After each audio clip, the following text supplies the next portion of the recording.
আসসালামু আলাইকুম সবাইকে। তোমরা এখনো যারা গুচ্ছের কোনো সাবজেক্ট পাওনি, ওয়েটিং এ আছো, তো তাদের জন্য আজকে আমি বেশ কয়েকটা সুখবর দিব। ইনশাআল্লাহ তুমি সাবজেক্ট পাবে এই ক্ষেত্রে। তো দেরি না করে আমরা ভিডিওটা শুরু করে দেই। তো দেখো গুচ্ছে যারা ওয়েটিং এ আছো, তো তোমাদের সামনে কিন্তু বেশ বড়, বড় ওয়েটিং অনেকের লেখা আছে ৩০০, ৪০০, ৫০০, ১,০০০ ঠিক আছে? তো তোমরা কিন্তু ২য় মেরিটে দেখছো যে আ ১,০০০ পজিশন থেকেও আ মনে করো ৪০০ তে চলে আসছে। অর্থাৎ ৬০০ র মতো কিন্তু ওয়েটিং আগাইছে আরকি সামনের দিকে। ঠিক আছে? এখানে প্রায় ৬০০ পজিশন পর্যন্ত আগাইছে। অর্থাৎ ওই স্টুডেন্টটা যদি ৬০০ পজিশনে থাকতো সে কিন্তু আসলে চান্স পেয়ে যেত যদি ওয়েটিং এ ৬০০ ওয়েটিং এর সামনে এখানে যদি ৬০০ লেখা থাকতো সে কিন্তু চান্স পেয়ে যেত। তো এইভাবে কিন্তু ঘটছে। কিন্তু ৩য় যে মেরিটটা দিবে আসলে সেক্ষেত্রে ওই ঘটনা ঘটবে না। এর কারণ আমি আগে কয়েকটা ভিডিও দিছি ২ টা। ওই ভিডিও ২ টা আমি ব্যাখ্যা করছি। তাহলে সুখবরটা কি আসলে? ১৪ তারিখ থেকে আমি যতদূর আমার মনে পড়ে ১৪ জুলাই থেকে জাতীয় বিশ্ববিদ্যালয়ে ভর্তি আসলে শুরু হবে। ঠিক আছে?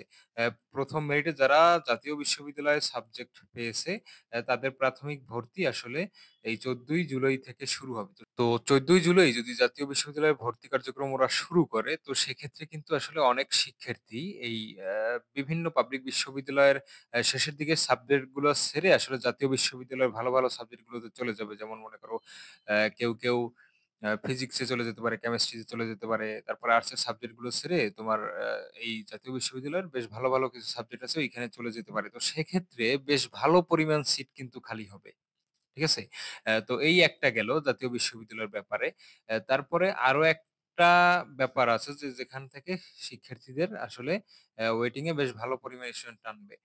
তো তোমরা জানো ঢাকা সেন্ট্রাল ইউনিভার্সিটি বা ৭ কলেজ, ঠিক আছে? এই ৭ কলেজে কিন্তু এখন পর্যন্ত ভর্তি পরীক্ষা কিন্তু এখনো অনুষ্ঠিত হয় নাই। তো এই ৭ কলেজে কিন্তু অনেক শিক্ষার্থী পরীক্ষা দিবে। তো এবছর সেকেন্ড টাইমাররাও এখানে আসলে পরীক্ষা দিতে পারবে।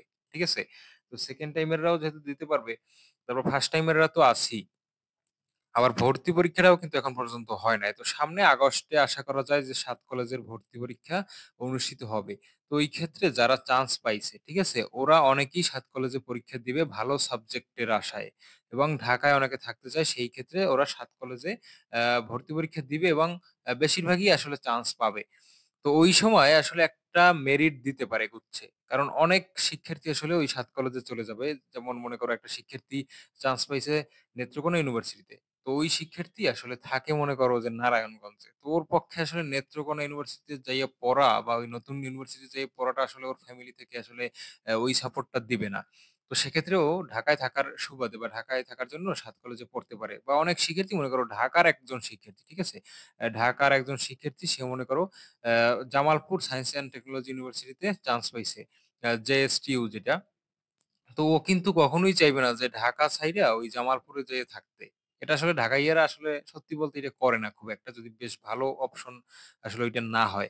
তো সেক্ষেত্রে ওই শিক্ষার্থীরা কি করবে? ৭ কলেজে পড়ালেখা করবে। ঠিক আছে? তো ওই ক্ষেত্রেও কিন্তু সাবজেক্ট তুমি পাবা।